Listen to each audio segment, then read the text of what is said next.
எனக்கு அருமையான என் அன்பு வாசகர்களே, மீண்டும் உங்களை சந்திப்பதிலே நான் பெருமகிழ்ச்சி அடைகிறேன். கடந்த வாரத்திலே நான் கொடுத்த ஒரு யூடியூப்பை பார்த்து அநேக மாணவர்கள், பெற்றோர்கள் என்னை தொடர்பு கொண்டு அநேக கேள்விகளை கேட்டார்கள். அதற்கு பதிலளிக்கும்படியாக இந்த யூடியூப் இந்த பதிவை நான் இடுகிறேன்.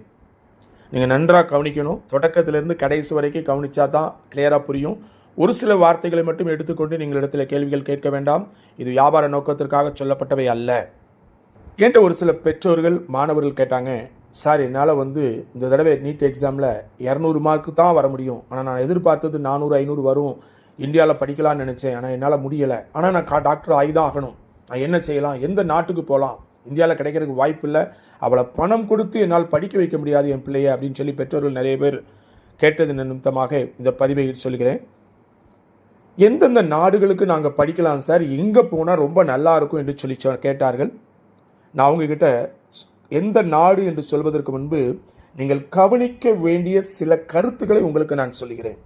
ஒன்று, எந்த நாடாக இருந்தாலும் குவாலிட்டி ஆஃப் எஜுகேஷன், அதாவது அந்த நாட்டு கல்வியானது தரமானதாக இருக்கான்னு பார்க்கணும். நேம் சேக் டிகிரி வாங்குறதுல அர்த்தமே இல்லை. நீங்கள் ஒரு இன்ஜினியரிங்கோ இல்லை ஒரு ஆர்ட்ஸோ ஒரு சயின்ஸ்னால் நீங்கள் புக்கை பார்த்து படித்து நீங்கள் ஒப்பேத்திடலாம்.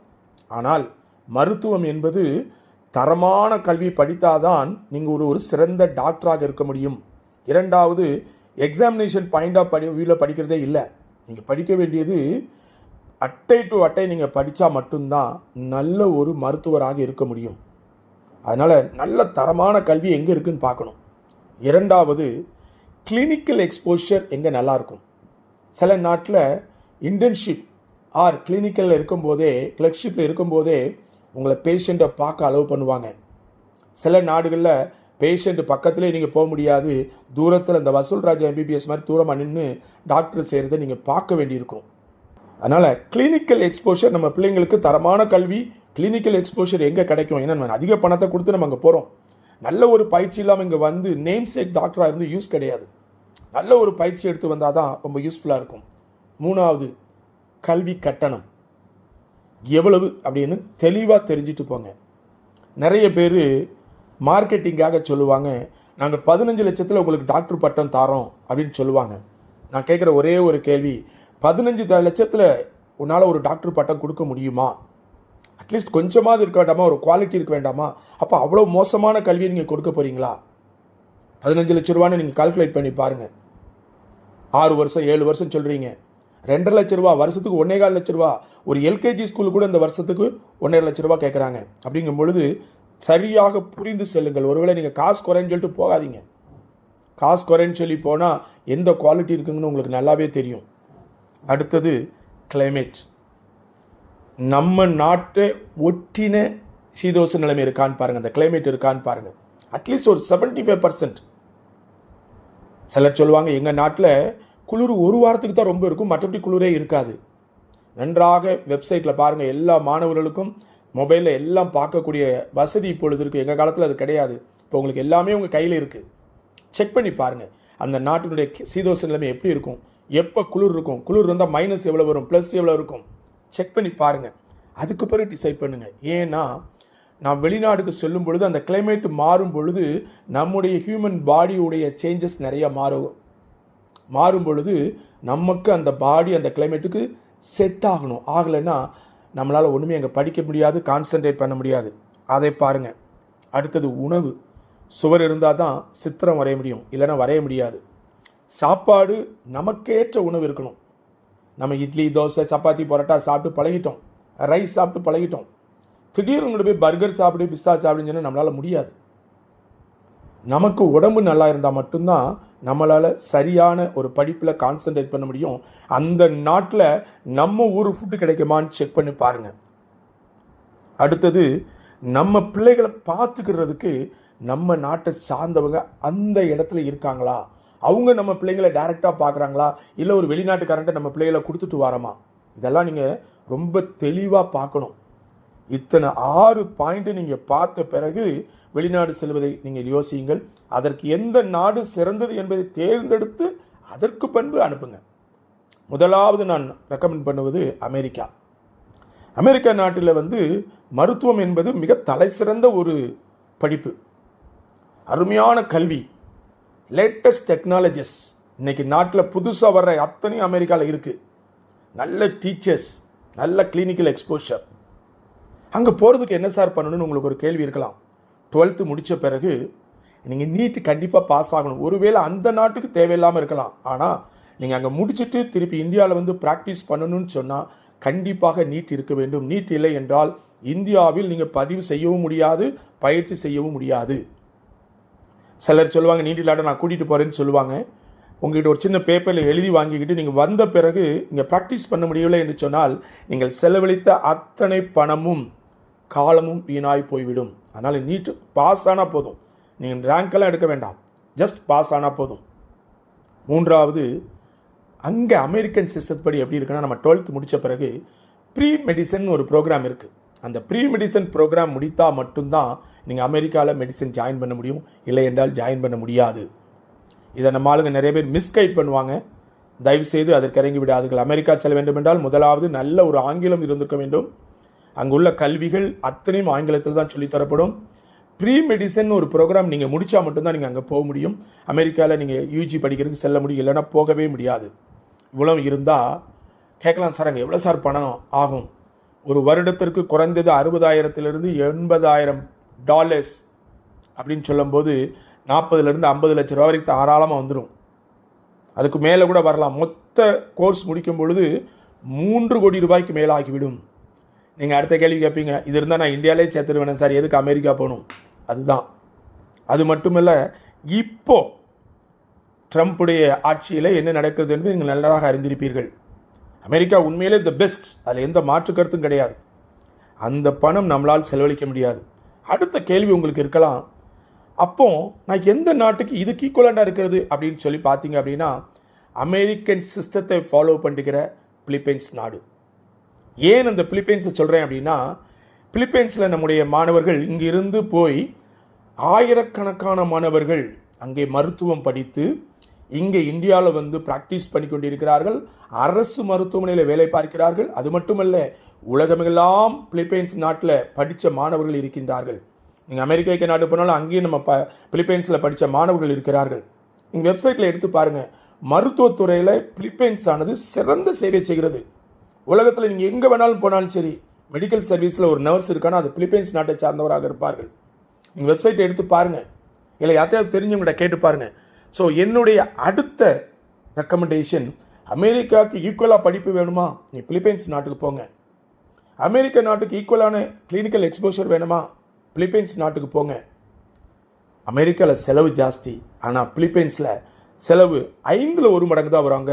உங்களுக்கு 2.5 கோடி ரூபா வருது அப்படின்னா, நீங்கள் சாப்பாடு படிப்பு எல்லாம் சேர்ந்து எந்த கல்லூரியாக இருந்தாலும், பிலிப்பைன்ஸுக்கு எந்த கல்லூரி எடுத்துக்கிட்டாலும் 40 - 45 லட்ச ரூபாய்க்குள்ள எல்லாம் முடித்து விட்டு வந்து விடலாம். படிப்பு டியூஷன் ஃபீஸ் மட்டும் இல்லை, நான் சொல்கிறது டியூஷன் ஃபீஸ், சாப்பாடு, தங்குறது, எலக்ட்ரிசிட்டி, வாட்டர் எல்லாம் சேர்ந்து இவ்வளோதான் வரும். நீங்கள் அமெரிக்காவில் படிக்கிற படிப்பை நீங்கள் பிலிப்பைன்ஸில் படிக்க போகிறீங்க, அதே சர்வீஸை நீங்கள் எடுக்க போகிறீங்க, ஆனால் காஸ்ட்டு 1/5 ஆஃப் அமெரிக்கன் காஸ்ட், அவ்வளோதான் வரும். ஏன் நான் இதை தெளிவாக சொல்கிறேன் அப்படின்னா, பிலிப்பைன்ஸ் நாட்டில் இருக்கிற ஒவ்வொரு மருத்துவ கல்லூரியும் தலை சிறந்த டாக்டர்ஸால் நடத்தப்படுகிறது. சீனியர் மோஸ்ட் டாக்டர்ஸ் கிளாஸ் எடுக்கிறாங்க. சீனியர் மோஸ்ட்னு சொல்லும்போது உங்களுக்கு டவுட்டே வர வேண்டியதில்லை. அவங்க நல்ல எக்ஸ்பீரியன்ஸாக இருக்கிறனால நம்ம பிள்ளைங்களை அன்போடு பார்த்து கொள்வார்கள். நீங்கள் கவலைப்பட வேண்டியதில்லை. ரொம்ப அன்பாக நம்ம பிள்ளைங்களுக்கு டீச் பண்ணுவாங்க. சிரித்த முகத்தோடு நடத்தக்கூடியவர்கள் பிலிப்பைன் நாட்டை சார்ந்தவர்கள். அது மட்டுமல்ல, நம்முடைய பிலிப்பைன்ஸ் நாட்டில் எந்த கல்லூரிக்கு போனாலும் கணக்கு வழக்கு இல்லாமல் இருக்கும். நீங்கள் ப்ராக்டிக்கலாக நீங்கள் பார்க்கலாம், படிக்கலாம். அது மட்டுமல்ல, 3rd இயர் 4th இயர் வரும்போது, ஃபைனல் இயர் வரும்பொழுது உங்களுக்கு கிளினிக்கல் எக்ஸ்போஷர் ப்ராக்டிக்கலாக நீங்களே மாணவர்களே செய்து பார்க்க அலோவ் பண்ணுவாங்க. மற்ற கண்டியில் அப்படி இல்லை, ஓரமாக நிற்க வச்சு அவங்க செய்யும்போது நீங்கள் பார்க்கலாம். ஆனால் பிலிப்பைன்ஸில் உங்களை முன்னின்று செய்ய வைத்து அவர்கள் உங்களுக்கு சொல்லி தருவார்கள். நீங்கள் இதை பண்ணுன்னு சொல்லி உங்களுக்கு டீச் பண்ணுவாங்க. நான் ஃபீஸ் சொல்லிட்டேன். 2வது, ரொம்ப கம்மியான கட்டணம் தான் அங்கே. 3வது, சேஃப்டி. நீங்கள் விடிய காலையில் 1 மணி 2 மணிக்கு தனியாக போனாலும் உங்களை யாரும் ஒன்றும் செய்ய மாட்டாங்க. அவ்வளோ சேஃப்டியான ஒரு நாடு. இது நான் சொல்ல வேண்டிய அவசியம் இல்லை, நானும் போய் பார்த்துருக்கிறேன். ஆனால் நீங்கள் வெப்சைட் எடுத்து பாருங்கள் எவ்வளோ சேஃப்டியான கண்ட்ரி என்று. அங்கே பெண்கள் அதிகமாக இருக்கக்கூடிய நாடு. மனிதர்களை மனிதனாக மதிக்கக்கூடிய ஒரு நாடு. எந்த விதமான தீவிரவாத செயல் அங்கே இருக்காது. போதைகள் அங்கே கிடையாது. சிகரெட் குடிக்கிறதா இருந்தால் கூட நீங்கள் ரோட்டில் குடிக்க முடியாது. அதற்கென்று ஒரு இடம் இருக்கும், அதில் தான் நீங்கள் குடிக்க முடியும். மற்றபடி வெளியே இருந்து குடிக்க முடியும். அந்த அளவுக்கு ஒழுக்கத்தில் சிறந்த சேஃப்டியான ஒரு நாடு. 4வது கிளைமேட் எடுத்துக்கிட்டிங்கன்னா, நம்முடைய சென்னை கிளைமேட்டுக்கு கிட்டத்தட்ட ஏறக்குறைய 80-90% இப்படி தான் இருக்கும். வெயில் இருந்தாலும் சென்னையை போல தான் இருக்கும், மழை வந்தாலும் சென்னையை போல தான் இருக்கும். ஆனால் மழை அங்கே அதிகமாக இருக்குங்கிற சென்ஸ். ஒரு அரை மணி நேரம் மழைன்னு பெய்யுது, அப்படி நின்றுடும், அவ்வளோதான். நீங்கள் வெப்சைட் எடுத்து பார்க்கலாம். தாராளமாக நீங்கள் கிளைமேட் ரொம்ப நல்லாயிருக்கும்.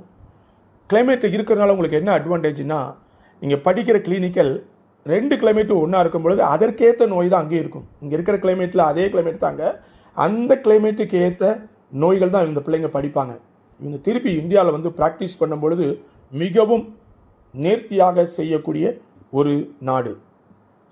4வது சாப்பாடு.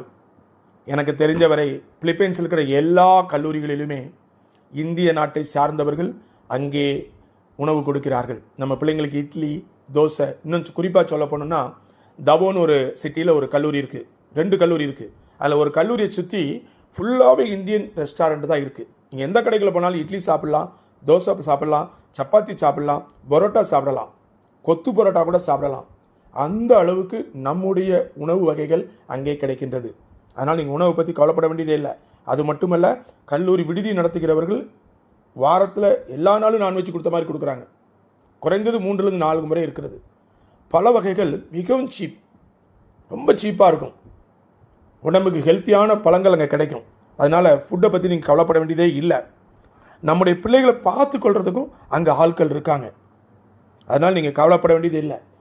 பிலிப்பைன் நாடு இப்போ ஒரு வாரத்துக்கு முன்னாடி நீங்கள் பார்த்துருப்பீங்க, வெப்சைட்லேயும் பார்த்துருப்பீங்க, அதனுடைய பேப்பர்லேயும் பார்த்துருப்பீங்க.